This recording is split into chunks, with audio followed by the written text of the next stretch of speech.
Today, in the revision session,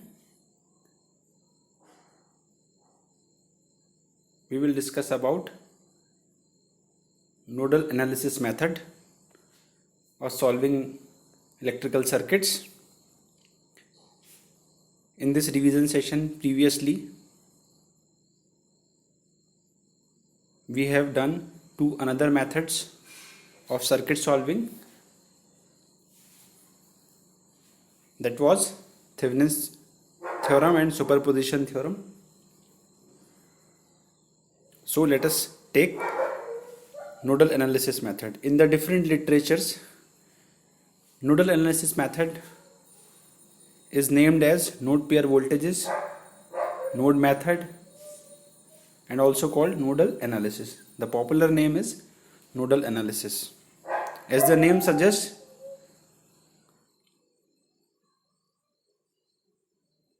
it is applied or related with the node of the circuit. So let us take it. The nodal analysis is based on KCL, unlike mesh analysis which is based on KVL. तो nodal analysis method जो है वो Kirchhoff's current law पे based है, यानी कि ये branch current find out करने के लिए यूटिलाइज होती है, unlike mesh analysis. Mesh analysis जो है वो केवीएल पे बेस्ड है, किरचॉफ्स वोल्टेज लॉ पे, जहां पर हम लूप करंट की बात करते हैं. There is a significance difference between branch current and loop current.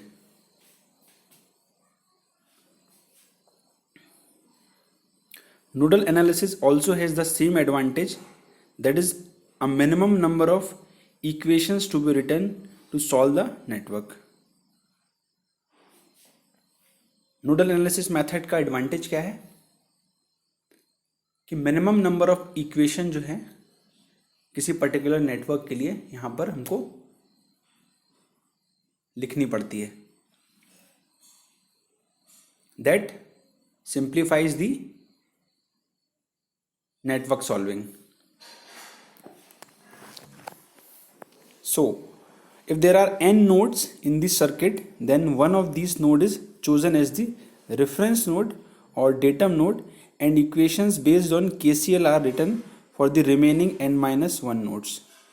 तो यहाँ पर जो सर्किट है जिसमें हमको नोडल एनालिसिस अप्लाई करनी है, उसमें अगर n नोड्स हैं सर्किट में, तो डेफिनेटली n-1 नोड्स के लिए इक्वेशन जो है वो लिखी जाती है, और इन नोड्स में से एक नोड को हम चूज करते हैं एज अ रेफरेंस नोड. अब रेफरेंस नोड चूज करने का रीजन क्या है, क्योंकि आपको यहां पर जब नोड वोल्टेज मेजर करना होता है तो voltage can be measured on 2 points. तो वो एक पॉइंट रेफरेंस पॉइंट लेते हैं जिस नोड को हम रेफरेंस नोड या डेटम नोड बोलते हैं. Since the voltages in a circuit must be measured between terminals, it is appropriate and useful to designate one terminal as a reference point. Often this terminal is called circuit ground. तो circuit ground, reference node, datum node, ये अलग अलग नाम हैं उस reference node के.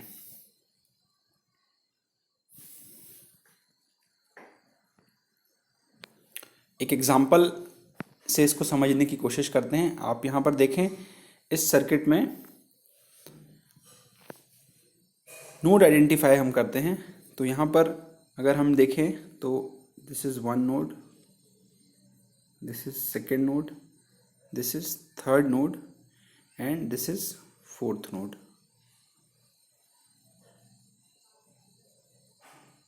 तो यहाँ पे हमें 4 नोड दिख रहे हैं. ये नोड नहीं है क्योंकि और कोई एलिमेंट कनेक्टेड नहीं है यहाँ पर, इसलिए कोई ये नोड नहीं है. तो ये 3 ही नोड जहाँ राइट का निशान लग रहा है वो 4 नोड हमें दिख रहे हैं. तो इन 4 में से एक को हमने लेना है रेफरेंस नोड. तो जनरली ग्राउंड में जो है वो उसको हम रेफरेंस नोड लेते हैं. तो B is taken as reference node, this is called reference node. अब बाकी बचे जो 3 नोड हैं, इनमें से किस नोड के लिए या किन नोड्स के लिए हमें इक्वेशन लिखनी है. तो अब यहाँ ध्यान देंगे कि ऐसे नोड के लिए इक्वेशन लिखनी है या ऐसा नोड आइडेंटिफाई करना है यहाँ पर जिस नोड का पोटेंशियल डिफरेंस और वोल्टेज हमें अननोन हो। तो हम यहाँ पर अगर इस नोड की बात करें तो इस नोड का जो पोटेंशियल डिफरेंस या वोल्टेज है वो गिवन है विच इज़ E1, क्योंकि ये वोल्टेज E1 से कनेक्टेड है। इस नोड का वोल्टेज जो है वो भी हमें नोन है विच इज़ E2 है। तो अब देखिए क्या बच रहा है, केवल नोड ए बच रहा है जिस नोड का पोटेंशियल डिफरेंस या वोल्टेज अननोन है। तो this is your node of interest for which you have to write the equation. और अगर थ्योरी से चलेंगे नोड वोल्टेज मेथड की तो there are two nodes, one is this and another is this. तो this is one node, this is second node. तो दो node है अगर तो n इक्वल टू अगर 2 है तो n-1 मतलब कि एक इक्वेशन यहाँ पर लिखी जाएगी जिसमें से एक नोड जो है आपका क्या है, रेफरेंस नोड है। तो आइए देखते हैं कैसी लिखी जाएगी। In the above circuit the only unknown potential is of node A, let it be V1 and assume it to be on higher potential than rest all. तो यहाँ पर इस नोड का वोल्टेज जो है हमने V1 अज्यूम कर लिया। अब यहाँ पर करंट की जो है डायरेक्शन देखेंगे हम, और करंट की जो डायरेक्शन है यहाँ पर ये नेचुरल डायरेक्शन बनी हुई है और इन डायरेक्शन के हिसाब से हमको नोड वोल्टेज मेथड नहीं अप्लाई करना है। यहाँ पर हमको खुद से डायरेक्शन ड्रॉ करने हैं जो कि आउट गोइंग होंगी, नोड से आउट गोइंग होंगे। सारे करंट कैसे होंगे, आउट गोइंग। तो देखते हैं कैसा होगा ये सर्किट। इस सर्किट को देखिए, तो इस सर्किट में जो अननोन नोड था या अननोन पोटेंशियल डिफरेंस वाला नोड था उसको हमने, उसका वोल्टेज हमने अज्यूम कर लिया है V1, दिस इज V1। उसके बाद इस नोड से हमने तीन करंट I1, I2 और I3 अज्यूम कर लिए हैं आउट गोइंग, और इस नोड पे हम लगाएंगे KCL। तो KCL की अगर इक्वेशन हम लिखेंगे तो होगी I1 plus I2 plus I3 equal to 0, क्योंकि तीनों आउट गोइंग है तो तीनों के साइन कैसे होंगे, सेम होंगे। अगर इनकमिंग को आपने पॉजिटिव लिया है, आउट गोइंग को नेगेटिव लिया है तो भी -I1 -I2 -I3 equal to 0, ultimately I1 plus I2 plus I3 equal to 0। अब यहाँ पर इंपॉर्टेंट यह है कि हम इन I1 I2 I3 को V/R की फॉर्म में अरेंज करें। तो V/R कहाँ से आया है, ये ओम्स लॉ से। This is I equal to V/R। तो सारे I1 I2 और I3 तीनों को हमने V/R की फॉर्म में अरेंज करना है। देखें कैसे। तो I1 को हमने लिखा है V minus E1 divided by R1। तो यहाँ पर दो वोल्टेज हैं इस I1 करंट के लिए, पहला है V1 और दूसरा है E1। तो ये दोनों डेफिनेटली, दोनों वोल्टेज को क्या करेंगे हम, या तो ऐड करेंगे या सब्ट्रैक्ट करेंगे depending on the sign of और डायरेक्शन ऑफ देयर करंट। तो V1 से जो करंट निकल रहा है I1 उसकी डायरेक्शन देखिए, और जो E1 से करंट निकलेगा उसकी डायरेक्शन होगी ऐसी। तो दोनों की डेफिनेटली डायरेक्शन कैसी है, ऑपोजिट है, इसलिए दोनों कैसे हो जाएंगे, सब्ट्रैक्ट हो जाएंगे। तो यहाँ पर ये आ जाएगा V1 माइनस E1। अब V1 में से ही E1 को माइनस करना है, ये कैसे पता चलेगा, जिस भी नोड की हम इक्वेशन लिखेंगे उस नोड के पोटेंशियल को हम हायर अज्यूम कर लेंगे, यानी कि हमने V1 को अज्यूम कर लिया है बड़ा है, ग्रेटर है। तो यहाँ पर V1 minus E1 divided by resistance is R1। Fine. I2 की बात करेंगे तो I2 में V1 माइनस इस रेफरेंस नोड का वोल्टेज कितना होता है, 0, हम शुरू में ही बात कर चुके हैं। तो यहाँ पर इक्वेशन हो जाएगी V1 minus 0 divided by R3। Similarly I2 के लिए देखें अगर, तो I2 के लिए क्या हो जाएगा, V1 minus E2 divided by R2। So this is how we write the nodal equations. तो यहाँ पर एक इम्पॉर्टेंट एडवांटेज जो हमें देखने को मिल रहा है वो ये है कि अगर आप यहाँ पर मैश एनालिसिस लगा रहे होते या केवीएल लगा रहे होते तो यहाँ पर डेफिनेटली आपको दो लूप, तो दो इक्वेशन यानी कि दो करंट अज्यूम करने होते, I1 और I2, जो कि यहाँ पर दो इक्वेशन में कन्वर्ट होता है। और यहाँ पर देखें अगर आप नोडल एनालिसिस में तो एक ही इक्वेशन से आपका काम हो जाता है। तो ये सिंप्लीफाइड वर्जन है किसी भी नेटवर्क सॉल्विंग मेथड का। इजीएस्ट मेथड जो है नेटवर्क सॉल्व करने के लिए वो है nodal analysis method. This is most preferred method for solving the network. एक एग्जांपल लेते हैं अब। See, find the currents in the various branches of the circuit shown in figure by nodal analysis. तो यहाँ पर हम फिर वही बात करेंगे कि एक रेफरेंस नोड हमने यहाँ पे ले लिया है ग्राउंड में, इसकी वैल्यू कितनी है भाई, 0 अज्यूम कर लिया, ठीक है।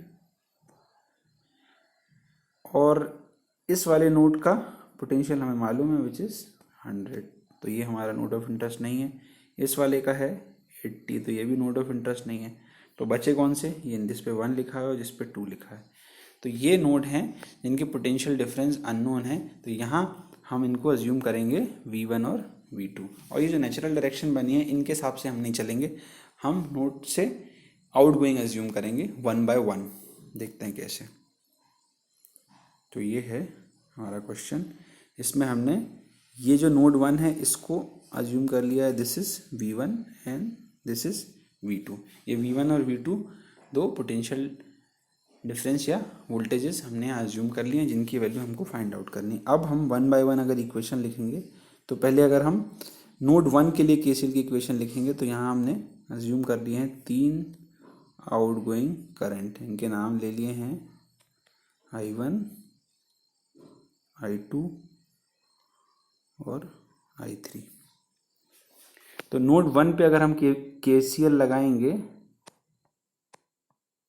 नोड V1 पे, तो यहाँ पर हम अगर केसीएल की इक्वेशन लिखेंगे तो हमारी इक्वेशन बनेगी I1 plus I2 plus I3 equal to 0।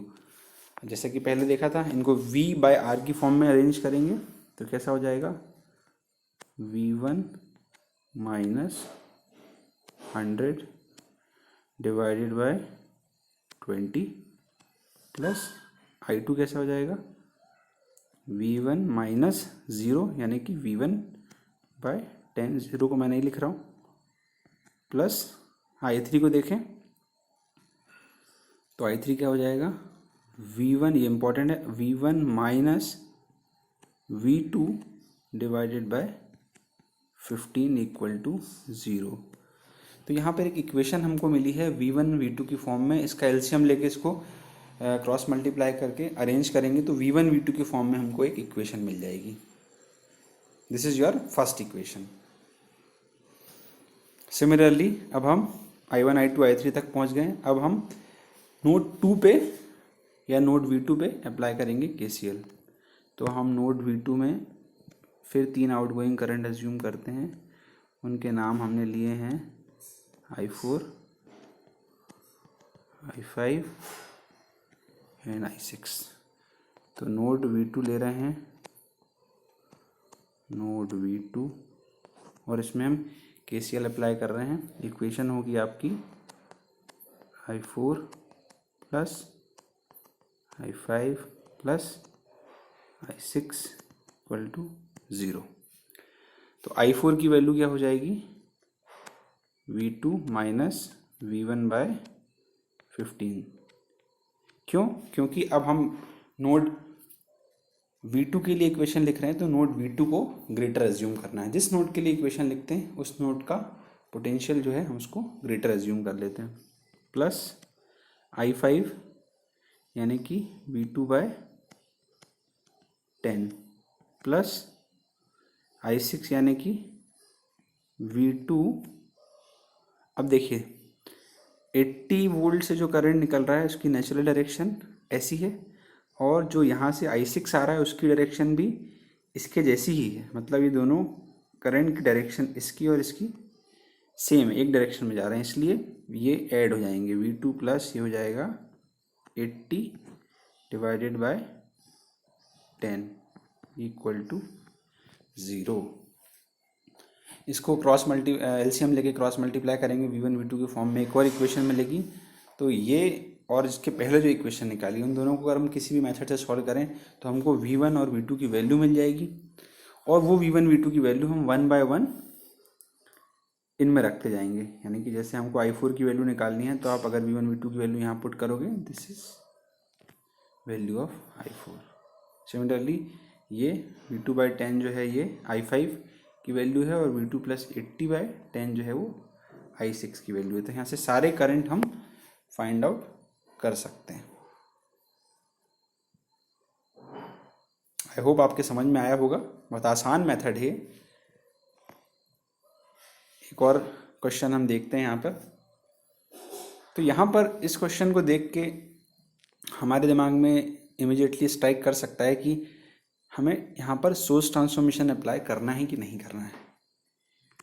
तो देखिए यहाँ पर, क्योंकि ये सोर्स ट्रांसफॉर्मेशन जैसा दिख रहा है कि यहाँ सोर्स ट्रांसफॉर्मेशन कर दें तो नेटवर्क सिंप्लीफाई हो जाएगा, लेकिन क्योंकि हम नोड वोल्टेज मेथड में या नोडल एनालिसिस में करंट ही फाइंड आउट करते हैं फाइनली, तो यहाँ पे जब हमको ऑलरेडी एक करंट या दो करंट गिवन है तो उसको हम अगर वोल्टेज में ट्रांसफॉर्म करते हैं वोल्टेज सोर्स में, तो that will not be a good decision. तो यहाँ पर अगर आप ट्रांसफॉर्म करेंगे तो भी आंसर आएगा, लेकिन वो अननेसेसरी आप क्वेश्चन को ऑपोजिट डायरेक्शन में लेके जा रहे हैं।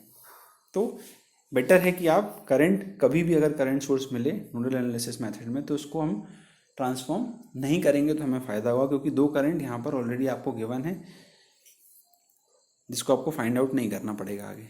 चलिए इस क्वेश्चन को हम देखते हैं। तो इस क्वेश्चन में पहले नोड्स देख लेते हैं, आइडेंटिफाई कर लेते हैं। This is your one node, this is your second node and this is your third node. तो यहाँ पर ये जो तीन नोड हमें दिख रहे हैं इनके हम V1 V2 V3 एज्यूम कर लेंगे।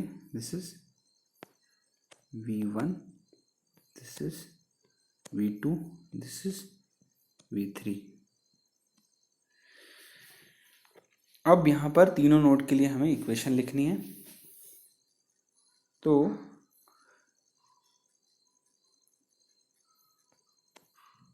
एक, दो, तीन और ये चार, तो ये चार करंट हमको दिख रहे हैं। अगर वो I1 I2 I3 I4 हैं तो इक्वेशन बनेगी I1 plus I2 plus I3 plus I4 equal to 0। I1 की वैल्यू देखें अगर हम,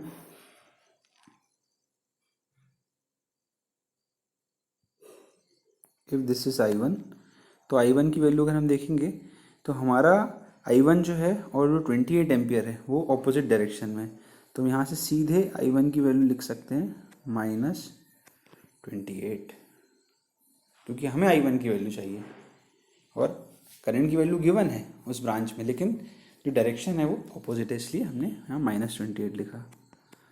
ये अगर I2 है तो ये लिखेंगे इसको हम V1/2। फिर अगर ये वाला आपका I3 है तो इसको हम लिख सकते हैं, साइन आएगा प्लस बीच में, V1 माइनस V2/2। और लास्ट वाला जो है I4 है, तो I4 जो है लास्ट वाला वो ये वाला है I4, ये दिस इज़ I4। तो I4 की वैल्यू होगी, ध्यान से देखेंगे I4 ही यहाँ पर एक अलग कॉन्सेप्ट है, बाकी सारी चीज़ें सिमिलर हैं प्रीवियस न्यूमेरिकल जैसे। तो नोड ही ये वाला एक और एक नोड है ये वाला, इन दोनों के बीच में हम बात कर रहे हैं, क्योंकि I4 जो है आपका वो यहाँ से यहाँ तक चल रहा है, V1 से V3 तक चल रहा है। तो जो आपके वोल्टेज होंगे जो सब्ट्रैक्ट होंगे वो होंगे V1 minus V3 divided bye आ जाएगा 10 इक्वल टू 0। सिमिलरली जब V3 के लिए इक्वेशन लिखेंगे तो V3 माइनस V1/10 हो जाएगा। सो इस न्यूमेरिकल में दो कॉन्सेप्ट हमको समझ में आए, पहले तो ये कि अगर करंट गिवन हो, करंट सोर्स गिवन हो, तो इसको हम ट्रांसफॉर्म नहीं करते हैं, क्योंकि आपको डायरेक्ट करंट लिखने मिल गया है। देखिए यहाँ पर डायरेक्ट करंट लिखने मिला है हमको 28 विद साइन माइनस। और दूसरी चीज़ एक और देखने को मिली है कि करंट के हिसाब से आप दो नोड के बीच में सब्सट्रैक्शन करते हैं। तो यहाँ पर ये V1 था और ये रहा V3, तो V1 माइनस V3/10। डायरेक्शन अगर V1 से V3 की तरफ है और V3 से V1 की तरफ डायरेक्शन है तो V3 minus V1/10, depending on दी कि कौन से नोड के लिए इक्वेशन लिख रहे हैं। तो इस तरीके से हम इस न्यूमेरिकल को सॉल्व कर सकते हैं। तो आप चाहें तो अब आगे इस V2 के लिए भी इक्वेशन लिख सकते हैं और इस V3 के लिए भी लिख सकते हैं। तो V2 के लिए इक्वेशन लिख सकते हैं, V3 के लिए भी लिख सकते हैं। मैं डायरेक्ट अगर लिख के दिखाऊँ आपको इक्वेशन, तो V2 के लिए इक्वेशन होगी V2 minus V1/2 plus V2/5 plus V2 minus V3 divided by 1 equal to 0। This is equation for node V2। Similarly अगर हम नोड V3 की बात करेंगे, दिस इज V3, तो V3 ये है V2 और ये है V1। तो V3 के लिए बात करेंगे तो आएगा आपका V3 minus V1 divided by 10 plus V3 minus V2 divided by 1 plus V3/4 and plus 2 equal to 0। क्यों? क्योंकि हम आउटगोइंग एज्यूम करते हैं और ये 2 एम्पियर और V3 से निकालने वाला जो करंट है वो सेम डायरेक्शन में है। तो ये 3 इक्वेशन और 3 अननोन है V1 V2 V3, इनको सॉल्व करके आप V1 V2 V3 की वैल्यू निकाल सकते हैं। तो सारे अननोन करंट आ जाएंगे, I1 I2 I3 I4 जितने भी अननोन करंट है। एक और प्रॉब्लम देख रहे हैं यहाँ पर, इस वाले फिगर को हम देखें। दिस इज प्रॉब्लम, ये सॉल्यूशन का पार्ट है, ये नीचे वाला जो दिख रहा है आपको। यहाँ पर इस प्रॉब्लम को हम देखेंगे तो यहाँ पर सोर्स ट्रांसफॉर्मेशन किया जा सकता है। तो अब ये ऐसा प्रॉब्लम है जहाँ पर जो एक्सेप्शन है पिछले वाले केस का। क्यों है एक्सेप्शन? कि आप देखें तो अभी हमने बात की थी कि सोर्स ट्रांसफॉर्मेशन हम करंट सोर्स का जनरली नोडल एनालिसिस में नहीं करेंगे, लेकिन आप यहाँ देखिए एक टिपिकल केस है जिसमें सोर्स ट्रांसफॉर्मेशन करने से हमारा बड़ा फ़ायदा हो रहा है। कैसा? यहाँ पर एक इक्वेशन लिखनी पड़ेगी अगर हम सोर्स ट्रांसफॉर्मेशन करते हैं। देखें, using nodal voltage method compare the power dissipated in 9 ohm resistor. तो 9 ओम रजिस्टर में कितनी पावर एब्जॉर्ब कर रहा है वो फाइंड आउट करना है यूजिंग नोडल एनालिसिस। तो हम इसका करंट फाइंड आउट करना है सिंपली। तो अगर आप इसको सिंपली देखें तो यहाँ पर एक नोड V1 है और एक नोड V2 है। इस तरीके से आप इसको सॉल्व करते हैं। लेकिन अगर हम सोर्स ट्रांसफॉर्मेशन लगा देते हैं तो ये एक नोड का क्वेश्चन हो जाएगा। देखिए मैंने नीचे सोर्स ट्रांसफॉर्मेशन किया है, तो 6 × 5 = 30 वोल्ट मैं कन्वर्ट कर दिया इसको, और ये 5 ओम सीरीज़ में आ गया। अब ये क्वेश्चन जो है वो सिंगल नोड का क्वेश्चन बन गया, यानी कि ये बहुत ईजी हो गया। ये V1 है या V ले लें, V1 की ज़रूरत ही नहीं है, V करंट है I1 I2 और ये तीसरा करंट है I3। तो इक्वेशन आपकी हो जाएगी I1 plus I2 plus I3 equal to 0। तो I1 की वैल्यू क्या हो जाएगी? V minus 27 divided by 3 plus V/4 plus, अब यहाँ पर प्लस 30 वोल्ट से निकलने वाले करंट की नेचुरल डायरेक्शन और जो हमने एज्यूम किया उसकी डायरेक्शन सेम है, यानी कि ये हो जाएगा V + 30 और डिवाइडेड बाय में अगर दो रेजिस्टेंस लगे हैं तो डेफिनेटली दोनों का कॉम्बिनेशन यानी कि सीरीज़ में है। 9 + 5 इक्वल टू हो जाएगा 14 इक्वल टू 0। तो यहाँ पर केवल V की वैल्यू हम फाइंड आउट करेंगे इस इक्वेशन को सॉल्व करके, तो हमारा आंसर आ जाएगा। क्योंकि हमको यहाँ पर 9 ओम में पावर डिसिपेटेड निकालना है, तो उसके लिए हमारा काम का पोर्शन जो है वो ये वाला है। क्योंकि V + 30/14 जो है वो आपको 9 ओम में कितना करंट फ्लो हो रहा है ये फाइंड आउट करके देगा, I3 की वैल्यू देगा। और I3 स्क्वायर × 9 हम अगर कर देंगे तो हमको मिल जाएगा power absorbed in 9 ohm. Fine, okay, try करिएगा। Thank you.